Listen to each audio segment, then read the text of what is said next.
Bonjour à toutes et à tous. Aujourd'hui, nous recevons Marianne Langlais. Marianne Langlais est à l'origine d'un tarot, le tarot Néo.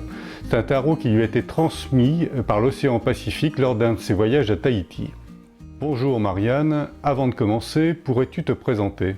Oui, je ne vais pas m'étendre énormément sur ce qui s'est passé il y a de nombreuses années maintenant, mais en gros, j'ai un chemin de vie dans une famille avec une sœur, un frère. J'habitais la région parisienne, rien d'exceptionnel. Et puis, j'ai grandi, j'ai fait des études, on va dire, typiques. J'ai fait une école de commerce, donc j'ai été formatée à tout ce qui était succès, écraser les autres, ce genre de choses. Et à la suite de ça, donc j'avais fait ma passion, c'était tout ce qui était marketing pub, mais j'ai pas trouvé là-dedans immédiatement, donc c'est peut-être maintenant que je recontacte la partie créative. Et j'ai fait 15 ans quasi dans la finance, voilà, donc à des postes de direction financière. Et puis je m'ennuyais fortement dans mes postes. Je réussissais bien, mais c'était pas moi. Et puis je me suis orientée vers les ressources humaines de plus en plus, dans des postes de direction de ressources humaines, et puis après dans du consultanat qui permettait de mettre, c'était à l'APEC, ça permettait de mettre les cadres en relation avec les entreprises du Var, puisque je suis dans le Var, à Sanary-sur-Mer. Et dans ces entretiens individuels, il y avait deux parties, entretien individuel et entreprise. Dans ces entretiens individuels, je m'apercevais que les gens qui n'avaient pas fait le deuil de leur job ne pouvaient pas en trouver un autre. Et c'est là où j'ai commencé à m'intéresser à d'autres formes de connaissances. Donc je me suis formée à tout ce qui est PNL, analyse transactionnelle, systémique, plein de choses comme ça, jusqu'au jour où j'ai rencontré aussi l'hypnose ericksonienne qui a été une révélation, puis le MDR, puis les contes, puis l'olfactothérapie, etc. Et en fait, ma spécialisation, c'était pendant très longtemps, et c'est toujours aussi, tout ce qui concerne l'inconscient. Et puis un jour, je supervisais des thérapeutes, et un jour, une des thérapeutes que je supervisais, on était en train de parler, et j'ai senti que c'était pas moi qui parlais, on prenait mon canal en gros, pour lui dire un certain nombre de choses, et ces révélations la faisaient pleurer, donc je lui ai posé la question, et elle m'a dit, en fait, mon maître, celui qui m'a enseigné, vient de mourir.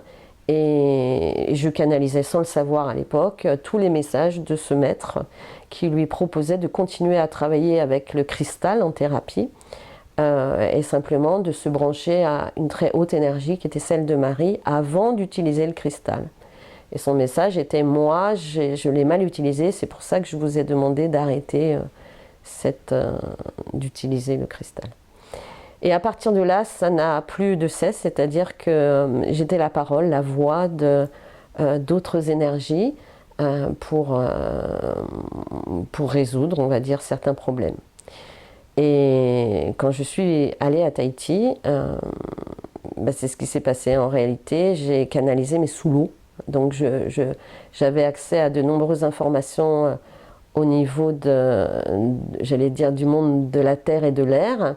Et là, pour la première fois, j'allais sous l'eau, ce qui est juste fantastique parce que je nage tous les jours, puisque j'habite au bord de la mer, mais je ne mets jamais ma tête sous l'eau. Et là, j'ai passé un temps fou sous l'eau, puisque j'y ai canalisé, j'ai eu 3 grâces, j'appelle ça des grâces.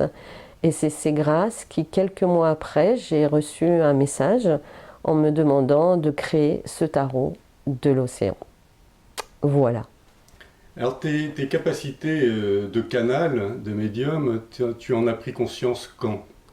Le jour où j'ai eu cette personne en face de moi, cette thérapeute, là c'était un peu nouveau pour moi et ça m'a un peu effrayée, soyons très clairs, parce que dire des mots qui ne sont pas les siens, ça fait, à travers sa propre bouche, on a l'impression que son propre canal est coupé et que l'information passe avec d'autres mots. Donc j'en ai pris conscience à ce moment-là. Et donc tu avais quel âge quand tu as pris conscience ? Oh, je n'étais pas très jeune, hein. J'avais peut-être, je ne sais pas, quel âge j'avais, parce que ça fait peut-être... Environ. Ouais, ça doit faire une quinzaine d'années. D'accord, très bien. Ah oui, parce qu'il faut que je dise mon âge, alors. Non, t'es pas obligé, je me permets pas. Donc voilà, on va dire comme j'ai 58 moins 15, ça fait, on dirait peut-être 40, 42 ans, quelque chose comme ça. Et tu es jeune, tu avais des sensibilités? Ah oui, pas? en fait, j'ai oublié de dire une chose importante, c'est qu'en fait, c'est pas que j'avais des sensibilités, c'est qu'à 8 ans, j'ai fait une NDE. Donc c'est-à-dire un passage de l'autre côté. Et là, quand je suis revenue, la phrase que j'avais entendue, c'était que j'étais pas en capacité de choisir, de partir ou pas. Ça se passait suite à une opération des reins, en fait. Les reins, symboliquement, c'est la peur. Et je suis née avec un rein très abîmé, quasi inexistant, et l'autre était en train d'être attaqué. C'est pour ça qu'on m'avait opérée.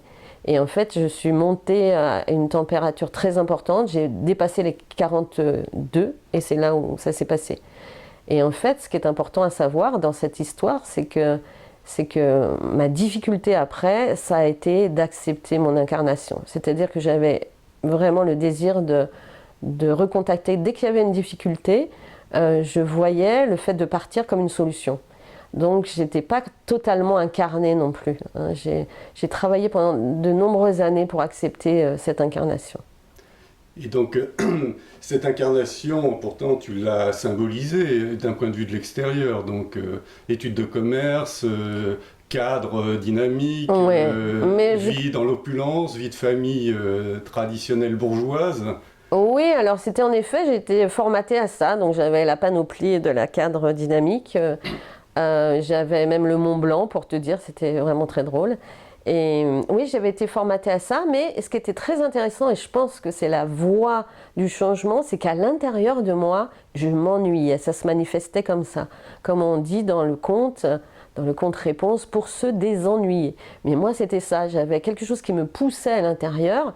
Mais je me disais, ah oui, mais tu sais faire que ça, quoi. Tu sais faire que de la finance, tu sais faire que des ressources humaines, tu sais apprendre aux entreprises à recruter, mais pour autant, en fait, je faisais rapidement le tour de ce qu'on me demandait de faire, et après, ben voilà, j'arrivais au point où il fallait que ça change. Alors, qu'est-ce qui s'est passé? Parce que donc, tu étais mariée, tu as 2 enfants. Oui, des grands-enfants, oui. Des grands-enfants, et qu'est-ce qui a causé ce basculement vers le statut de thérapeute? Je pense que d'abord j'avais besoin de communiquer. Je ne savais pas communiquer. Donc c'est là où j'ai voulu me proposer. Ça a été une grande peur au départ, mais proposer tout ce que je connaissais, tout ce que je contactais en cabinet personnel, et j'avais des accès énormes en entreprise parce que je venais de l'entreprise. Donc je proposais des formations qui étaient novatrices, avec de l'hypnose, avec des choses incroyables en entreprise, parce que ça c'était moi, mais je venais de l'entreprise, donc j'étais crédible, je savais quelle était la difficulté des entreprises, comment ils fonctionnaient avec leurs cadres, etc. Donc je pouvais intervenir en groupe, en collectif, et puis après en individuel. Et puis au fur et à mesure du temps, je me suis aperçue que c'était un moyen aussi pour les gens de l'entreprise d'avancer sur eux après. Parce qu'ils ressentaient à ce moment-là, pareil, l'envie, l'élan d'aller vers quelque chose d'autre. Et du coup, ils venaient me voir après, en privé, et ça avançait comme ça. C'était pas nécessairement dans le cadre, dans l'entreprise, mais c'était souvent après les formations que j'avais proposées. Donc en gros, vu que tu avais une crédibilité dans l'entreprise, tu as pu faire accepter que l'être humain était un maillon très important dans l'entreprise quand il était sur son chemin de vie, quand il faisait des choses. Voilà, tout à fait. Absolument. C'était ça en fait ma force. Parce qu'à l'époque, les thérapeutes étaient thérapeutes, mais étaient dissociés de l'entreprise. Et moi, j'avais le langage de l'entreprise pour proposer mes formations et savoir ce que je proposais. Mais je changeais ces formations qui étaient un peu... Moi, j'avais été en tant que cadre ennuyée par ces formations. Quand on me faisait une formation de la gestion des conflits, c'était pas très drôle, quoi, ou gestion du temps, ou je ne sais. Donc j'avais mis cet aspect complètement inconscient, parce que c'est l'inconscient qui gère pas mal de choses, surtout en entreprise. Je l'avais mis en évidence, et de façon ludique parce que c'est ma façon d'être. J'aime rire, j'aime que ça soit joyeux. D'ailleurs, le dauphin, dont je parlais ce matin sur un tirage que j'ai fait, c'est exactement ça, c'est la joie. Très bien. Donc, en ce moment, tu es thérapeute à Sanary, et donc toujours. tu pratiques l'hypnose. Alors, je pratique tout ce qui est inconscient. Donc, par exemple, pour la grosse demande, moi j'étais très spécialisée dans les traumatismes. Là, je vais utiliser plus le MDR, le mouvement des yeux. L'hypnose, évidemment, puisque ça fait maintenant un certain temps que j'en le propose. Qu'est-ce qu'il y a d'autre? Je peux utiliser aussi les huiles essentielles, mais en vibration. Donc, c'est des petites fioles qui sont posées sur le corps. Pourquoi? Parce que là, c'est encore assez fort. C'est que la vibration que le corps ressent n'a rien à voir avec ce qu'on a mis dans notre inconscient. Donc le corps peut dire en ressentant la vibration de l'huile, ah ça me fait du bien, mais si je fais sentir à l'huile, il peut y avoir une réponse différente, puisqu'en fait on a été aussi conditionné là-dedans. Donc c'est toujours ce que je propose, et maintenant comme je vois autour, en fait ce que je perçois sur les personnes qui viennent me voir, c'est d'où viennent leurs difficultés. Ça peut être des mémoires de vie d'avant, ça peut être quelque chose qui arrive au moment de l'incarnation. Quand l'âme s'incarne, il peut y avoir une difficulté aussi au moment où elle est accueillie ici. Je vois aussi sur la personne si la difficulté a pu se passer intra-utéro. Si aussi ça a été au moment de la naissance, parce qu'il y a énormément de peurs qui sont réactivées au moment de ce passage, ou si c'est quelque chose de, on va dire, plus simple qui arrive ici. Donc ce qui fait que maintenant j'utilise peut-être l'hypnose quand le mental est très présent, mais sinon ces moyens-là font que il se passe une autre énergie qui se présente, et dans cet autre espace qui est un espace d'accueil, un espace où il y a, j'allais dire, plus rien de l'ordre du conditionnement, alors ce qui est bloqué disparaît, ce qui est cristallisé fond, c'est le terme que j'emploierais, sur la personne. Du coup, l'énergie vitale peut à nouveau circuler et la personne est libérée. Alors c'est sûr qu'en sortant de là, souvent les gens sont un peu, j'allais dire drogués, un peu, oh mais ça fait partie de ce système.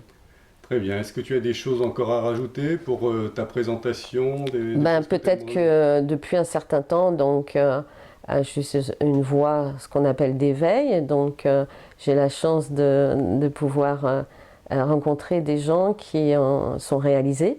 Et le tarot que j'ai créé et dans les textes correspond à cette vibration. Donc il devait être très beau parce que justement la beauté amène aussi à cette ouverture et à cet amour de soi aussi. Donc il est doré, il est tatoué parce que ça a été quelque chose que j'ai vraiment beaucoup aimé à Tahiti. Et alors ça, on va en parler tout à l'heure, parce que là, maintenant, on va passer sur la deuxième partie. Tu vas nous raconter comment tu as canalisé ce tarot.